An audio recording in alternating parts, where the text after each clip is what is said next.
But also with high flips, they were instruments that he kind of.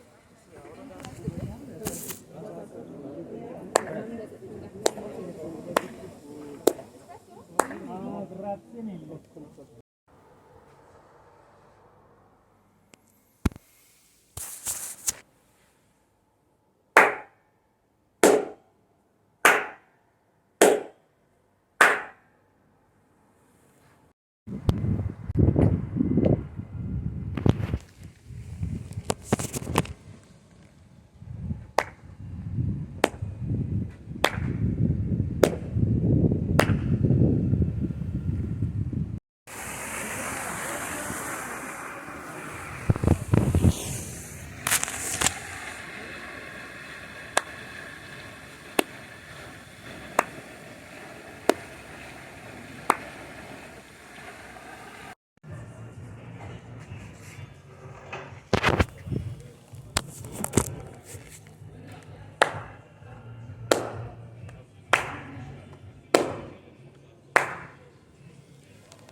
Hello, good morning, everyone, or good evening and good night, or wherever you are, in which time zone ever. Welcome to Echo-Ovations and the House of Ear, some spaced out thoughts and memories about acoustic impressions. I will keep the House of Ear out for today. Is a title of an exhibition concept where I gather various setups, sound installations about listening and hearing and the relation between the both. A concept that I sometimes fill up with own installations or I curate with other installations. It's very nice. Some information you find on my website about it. But it went a bit differently, so I will, in different fragments and parts, speak more about Echo-Ovations, and in the very end I even will perform for you. I'm sorry for my freshly washed hair. That is terribly fluffy, as I see. Confronting to watch yourself in a video while you talk. You shouldn't. But very first, immediately a commercial break. I want to introduce you to a website concept, or a website and the concept behind a website that I have, together with two colleagues from Berlin, introduced and launched in 2020 during the deepest Corona times, and a project that we started with various partner organizations together, and the IMD, the Internationales Musikinstitut Darmstadt, the summer courses, are one of the partners who have worked with us on this as well. So I will change to a website presentation quickly, and then I go back to the actual lecture. Let me quickly introduce you to this website project that I have started with two colleagues of mine, Helga Haug and Cornelius Puschke, both from Berlin, and me from Brussels, that we have started in June 2020 and invented during the first lockdown, Corona lockdown in many countries, and a project that we hope reaches out into the far future. It's called 1,000 Scores. We have meanwhile 100 scores on our website. Helga Haug and Cornelius Puschke are coming from theater. I'm a trained composer, and I'm reaching out into various other art forms, visual arts and conceptual art, etc., photography. And Helga Haug is we have a little about page where you can read all about this. Is a theater maker and director and author and co-founder of the Rimini Protocol. Cornelius Puschke is a dramaturg and an author. So we combined our perspectives and our experiences with the idea of instructional work that invites the audience to become an active part of the making of the artworks, whatever that can be in the farthest sense.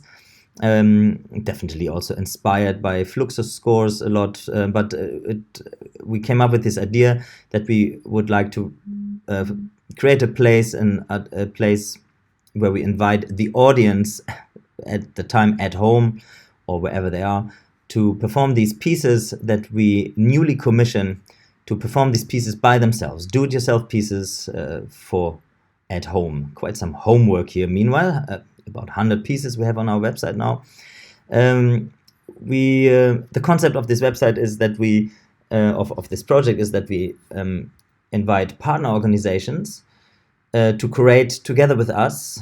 We also, these partner organizations also finance the scores. It's all paid commissions, small commissions, but still.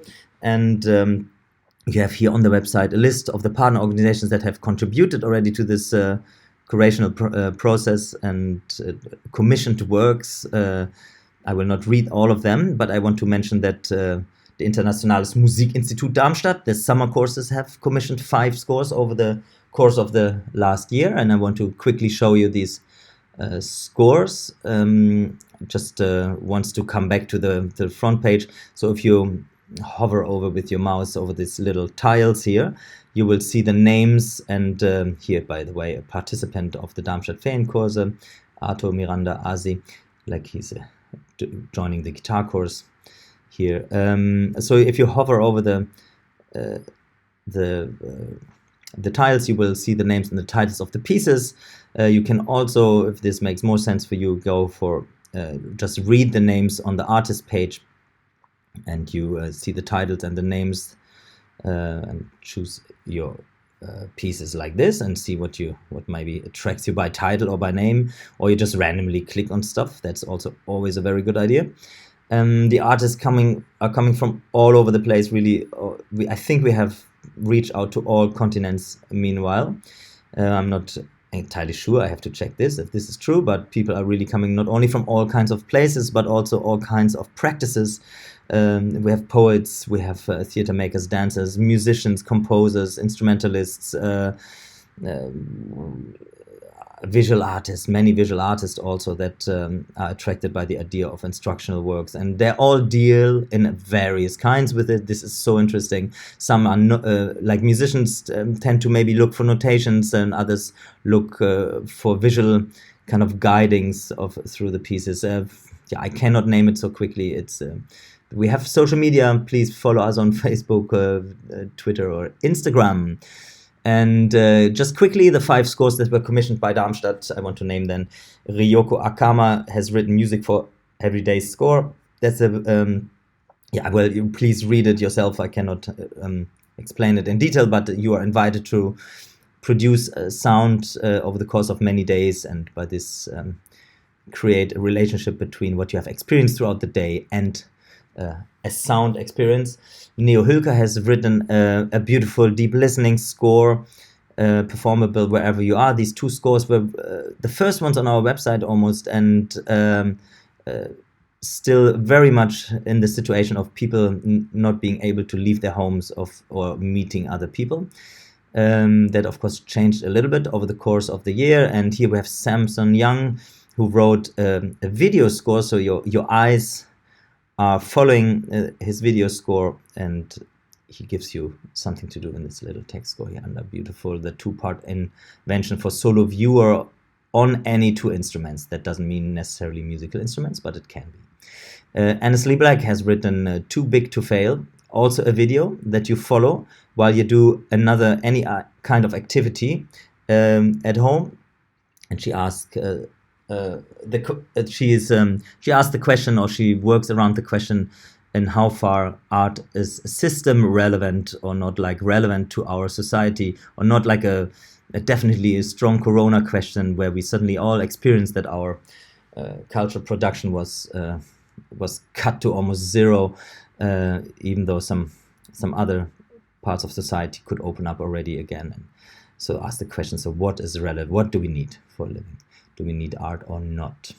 Strong questions. And then Peter Ablinger with his anti-authoritarian etude and his beautiful little GIF. You will see it explains itself. Thank you for listening. Check out our website. Do these scores, maybe read them, but also maybe perform them if you have anything to say about it and to ask or comment either on social media or reach out directly through mail or anything. Alrighty, thank you very much. I like the thought that sound which reaches me has traveled. I like that sound had touched stuff before it touches me. I like that sound contains traces of everything it had touched before it touches me. I like how sound contains these traces as much as I like how it touches stuff and how it travels. It fascinates me that sound is a cocktail rather than a source, let's say a spirit, in the sense of Schnaps in German. Once this fact became a thought, once it became a thought that I could feel, that I could trigger constantly or being triggered by wherever I am, it never left me.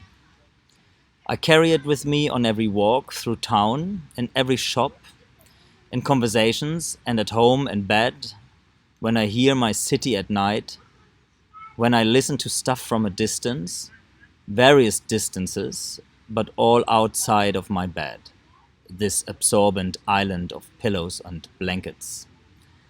Of course, I merely hear cars. The elephant in space.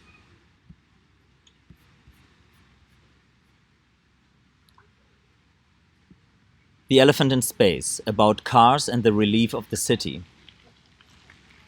Everyone who has ever searched for silence, everyone who had ever closed a window, everyone who had ever smoked a cigarette on a countryside house terrace, everyone who ever had to record their speech, every field recorder, collector of sounds, or actually everyone who has ever made a phone call in public space knows there are always cars. You hear them kilometers far over fields and through forests. You hear them from all sides, scattered by urban features. You hear them roaring directly into your ear. You hear them hissing in the far. You hear them in singular attacks, revving up engines. You hear them in collective waves, emphasizing the never-ending repetition of stoplights. You hear them in constant presence as fluctuating streams.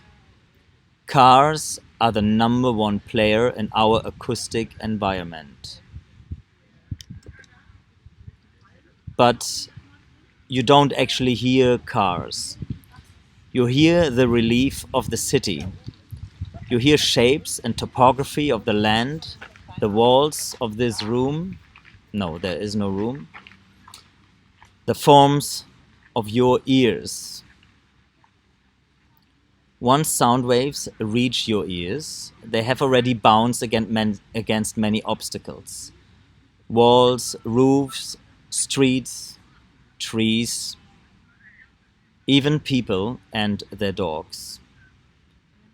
They got delayed, distorted, transformed, they got diminished, absorbed, but also echoed and overlapped, and sometimes doubled up, all to impress you. Sound sensations actually tell as much about their source as they tell you about the path that they have taken. Sound sensations tell as much about the car's motor, for example, as they tell about the air and its interruptions. All the surfaces, the textures, the forms, the spaces, and the open sky. Every day you walk through a forest of reflections. Let's walk together through a forest of reflections and hear the shape of spaces. Take a deep breath and pay attention to the idea of sound as being mostly reflections. So now we change this video lecture into an audio lecture because I will play you a podcast of 12 minutes, a contribution to a podcast series I have recently made for the podcast series of the Helbich Museum in Porto. A beautiful series. Have a listen to it at their website, Helbich Museum. Check it out in Porto. Anyway, an amazing place. And after this, so after you have just listened, hopefully with headphones, that makes a lot of sense. It sounds really much better. What I've hidden into this podcast, in this podcast. I hope you come back to the screen. I mean, to this part of the screen, to the video, and because I will promise you a little, slightly embarrassing but incredibly cool performance about traveling sound that I will perform for you, especially in my hotel room. So see you back in 12 minutes. Echo-Ovations. Some spaced out thoughts and memories about acoustic impressions. Echoes come towards you, reverbs are disappearing. An echo is something that comes back to you, a reverb is something that leaves you. This is not exactly right in an acoustic sense, but I feel it that way.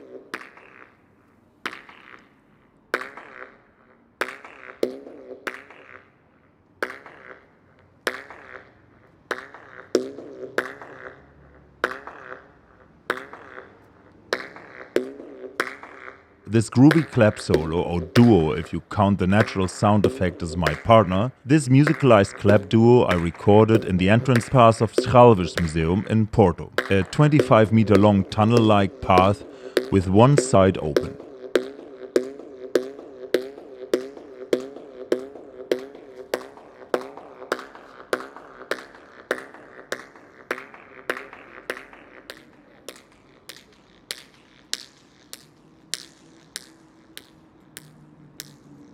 I always loved echoes.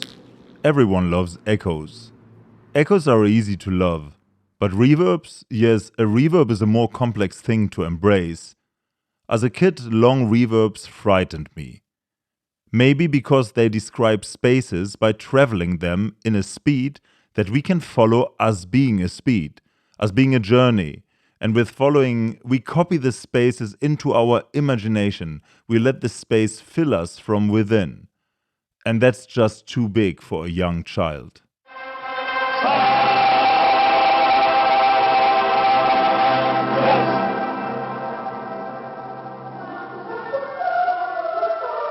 Did you hear this reverb?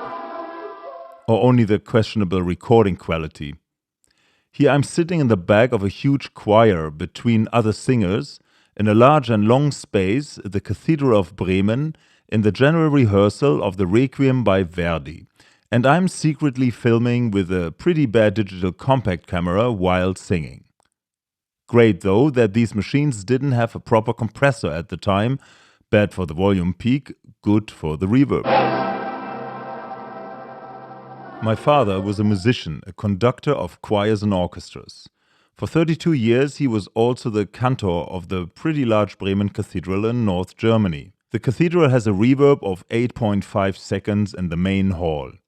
The century-old concept of the building wanted no obstacles and as little interruptions as possible, so it was a space of free traveling for waves and spirits.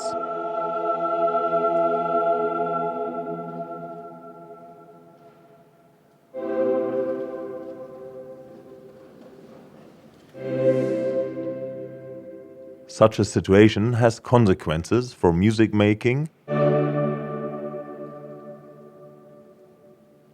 Not only will the music never stop abruptly, it will also never be alone, in itself, at the moment. It always mingles with what just had been.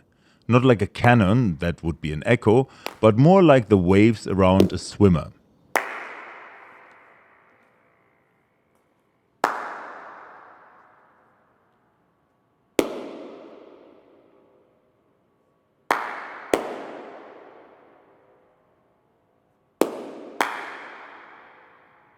As a child, I was sitting many of my evenings next to the choir and the orchestra on the gallery, sometimes for hours, entire Matthew passions, looking at the musicians, the mouths of the choir, and my father's expressions, how he would bend the sound with his arms, always a fraction earlier than it happened.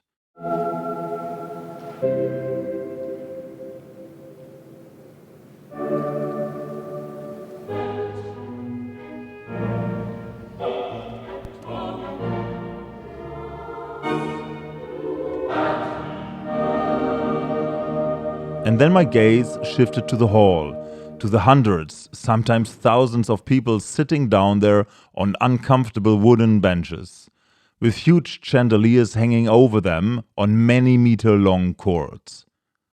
Were the chandeliers moving? Shaken by the crescendo or the old tram outside of the church that you could hear through everything from mezzo forte down?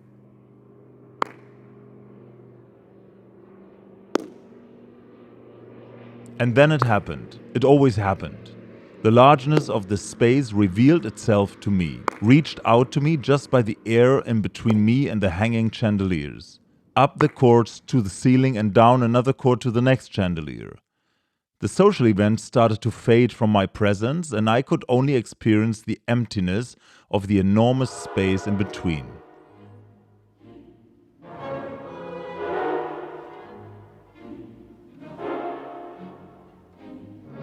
This feeling always climaxed in an inner image of me suddenly finding myself hanging on one of these chandeliers in the middle of the night in total darkness without any idea how I got here or any plan how to get off this thing. I'm very certain that the intensity of this image was provoked by sound and especially by reverb. By 8.5 seconds of sound traveling through a space, searching for each corner and behind each pillar before coming back to me telling me about all its findings. I saw the air moving with my ears, and it frightened me, invisible but present as it was. It still does, but with age and loss I started to love this fear, as it emphasizes that memory is not only a thing of the mind.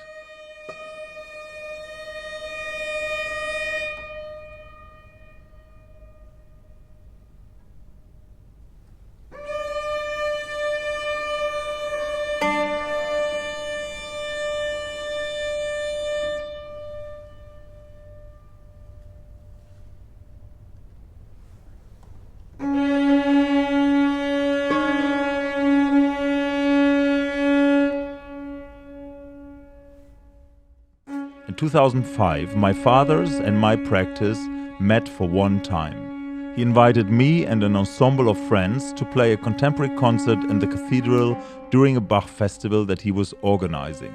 For the occasion, I wrote a piece for the Plus Minus ensemble and the building. I knew it so well that I could anticipate the silences almost better than the sounds.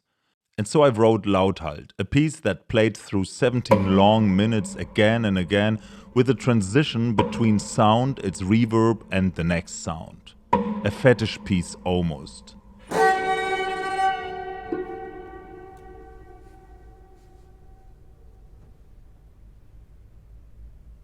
How long can you hear what had just happened? How long can you hear what leaves you? When do you start having expectations?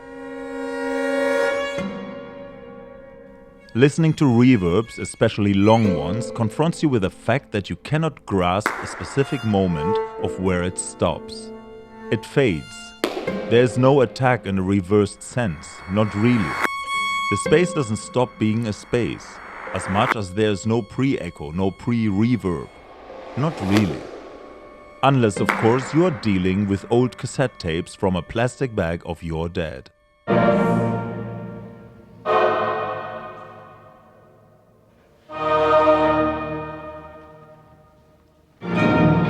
I found these after his passing 8 years ago. A plastic bag full of unpublished recordings of concerts he conducted over the period of 30 years.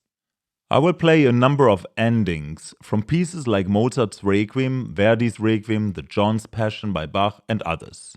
I will also play you the beginnings after the endings. Both endings and beginnings embrace and confirm what happens in between them. What you hear is a fascinating combination of the reverb that spreads in the church and the beauty of a technical mistake that you find in many old cassette tapes. A kind of pre-echo just before the louder section and after a silence, as if you can hear into the future. The explanation for this phenomena is a print through of information from one part of tape to the part that is rolled up just under. Considered as undesirable in most cases, it here helps me making my point that in reverby spaces, once you lost certainty about when events are done happening, you might get uncertain as well about when they start. And as much as the acoustic situation in which you are listening to this feature right now is also adding a layer to the sound experience and therefore musical experience, the tape is layered already, playing back a room reverb, most probably a compression from the sound technician, etc. And meanwhile even an imprint of the age of the tape itself, with traces of where it was stored and how often it was played back. You hear seconds and years in a beautiful two-voiced canon. You hear age, but now.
Hello again.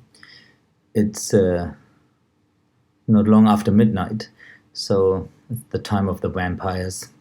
Let me have this little bit about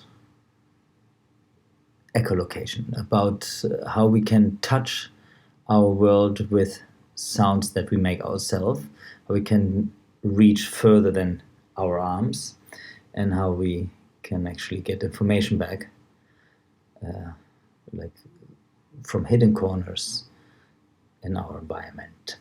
I speak soft because I'm in my hotel room, as you can see, and will perform this groovy song in a more soft manner. So it is a kind of soft echolocation.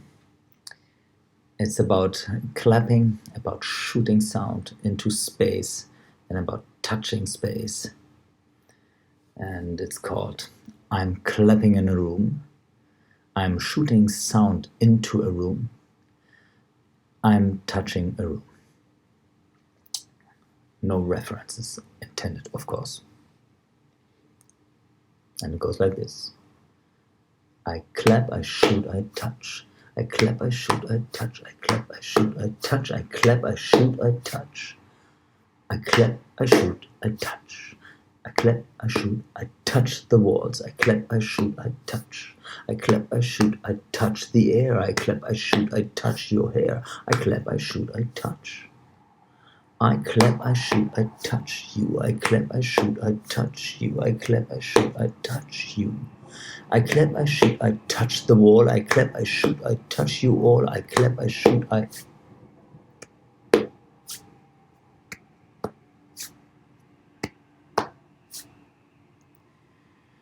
I clap, I shoot a wave. I clap, I shoot a sound. I clap, I shoot a wave. I clap, I shoot a sound. I clap, I shoot a sound wave. I clap, I shoot and shake. I clap, I shoot a quake. Wait, quake. Again. Clap, I shoot a quake. I clap, I shoot from far. I clap, I shoot a star. I clap, I shoot away. I clap, I shoot and stay. I clap, I shoot you. I clap low, I clap high. I clap low, I clap high. I clap low, I clap high. I clap low. I clap low, I clap high. I clap low, I clap high. I clap low, I clap high. I clap low. High, low, touch, high, low, touch, high, low, touch, high, low, touch. I clap for you, I clap for you, I clap for you, I clap for you, I clap for you, I clap for you, I clap for you, I clap for you, I clap for you, I clap. I clap for you, I clap for you, I clap for you, I clap for you, I clap for you, I clap for you, I clap for you, I clap for you, I clap for you.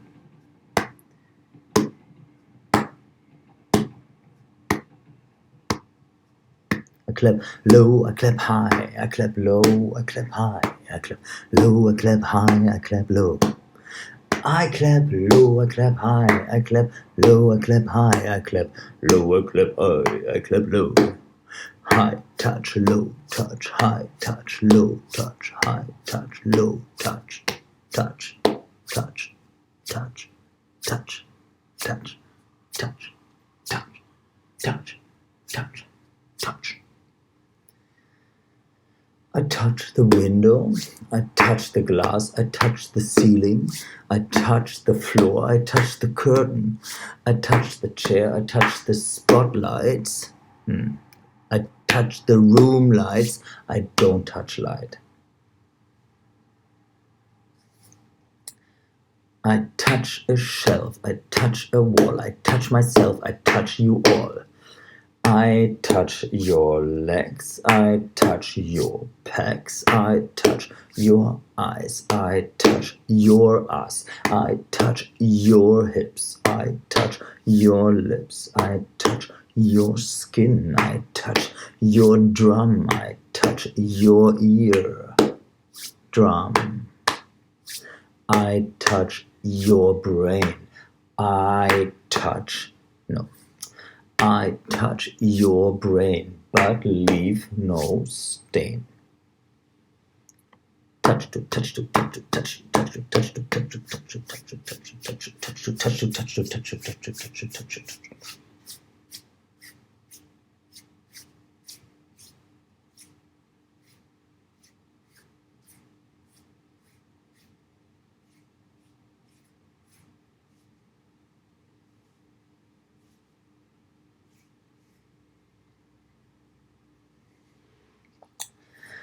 Come back to me, come back to me, come back to me, come back to me, come back to me, come back to me, come back to me, come back to me, come back to me, come back.